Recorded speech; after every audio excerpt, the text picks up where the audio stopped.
ladies and gentlemen, and see how the hand is quicker than the eye.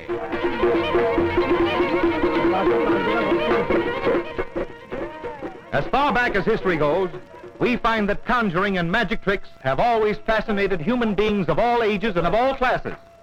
Little boys and big boys, young boys and old boys with long whiskers, even little girls, stare wide-eyed at a magician when he is performing tricks.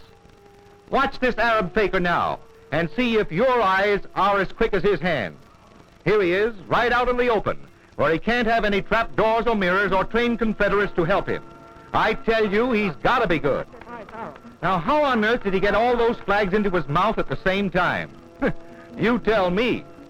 You know, I think they ought to send him to the Geneva to do some ballyhooing for the League of Nations. Say, his mouth must be like the subway, always room for one more. Now what's he up to? Oh, I see. He's showing us how to reduce the high cost of living by getting eggs without having to buy them from the grocers. I calls it unfair competition, I do.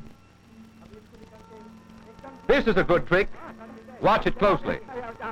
The magician pulls out yards and yards of cotton string and breaks it into many, many little pieces. Then he sets all these pieces on fire.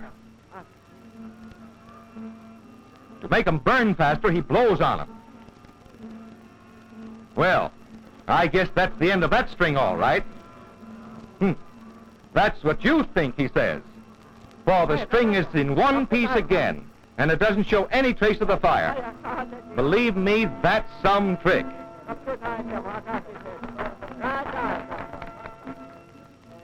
But look, it isn't finished yet. When a magician rattles a box and plays a tune on his magic flute, there is sure something doing.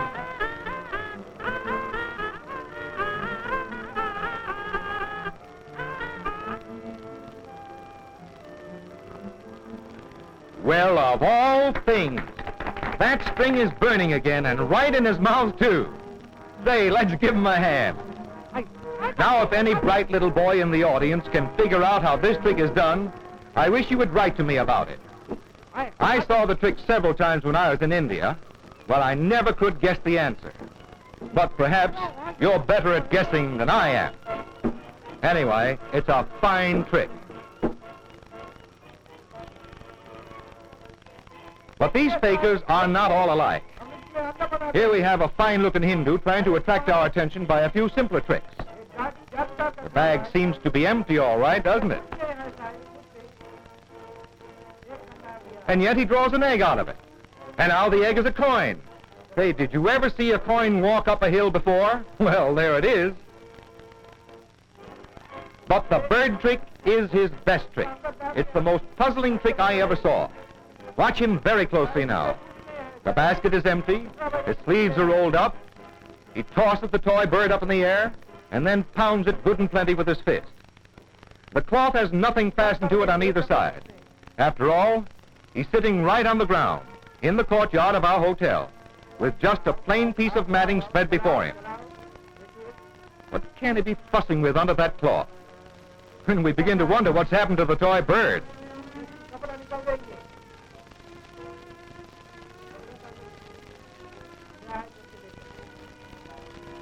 Well, can you beat it? A whole flock of birds, and they're alive, too.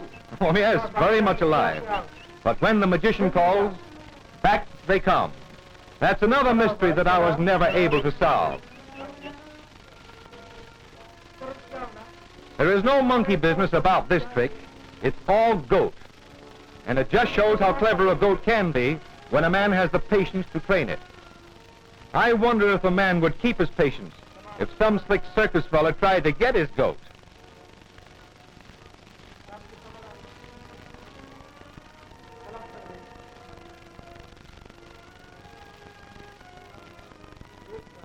And now the most famous trick of all, the mango trick.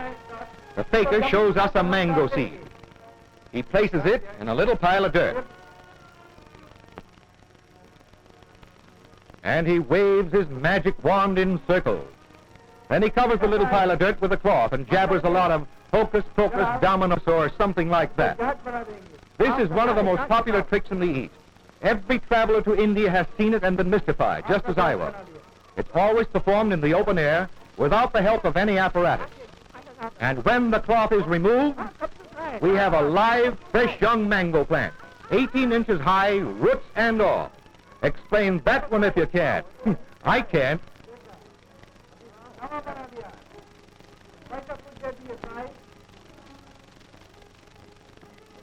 There is no deception in this trick. It's just one of the many examples of the extent to which a faker will torture himself to make a living. This man has developed his eye muscles to such a degree that he can lift a stone, and I mean quite a heavy stone, with his eyes, by inserting a small disc under each eyelid.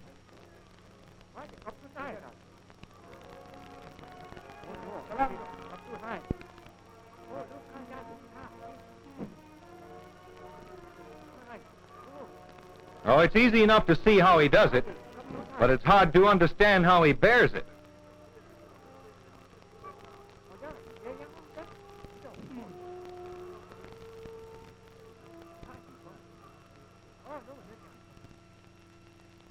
Well, well, well, the old shell game, the oldest conjuring trick in the world.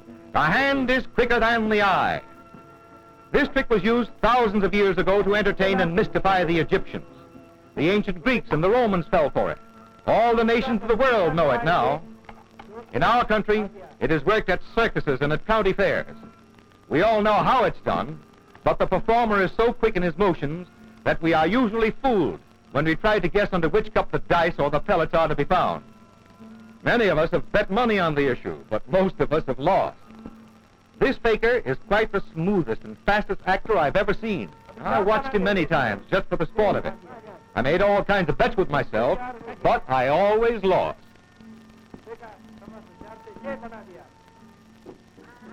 No review of Oriental conjuring tricks would be complete without including the ever-present snake charmer. The snake charmers have chosen the most dangerous of all the poison snakes, the king cobra. One little sting, and a man would have about 50 seconds to live. How do they do it? Who knows? Maybe it's hypnotism, or maybe the snakes react to the sound of the flute. Anyhow, it's a grand show.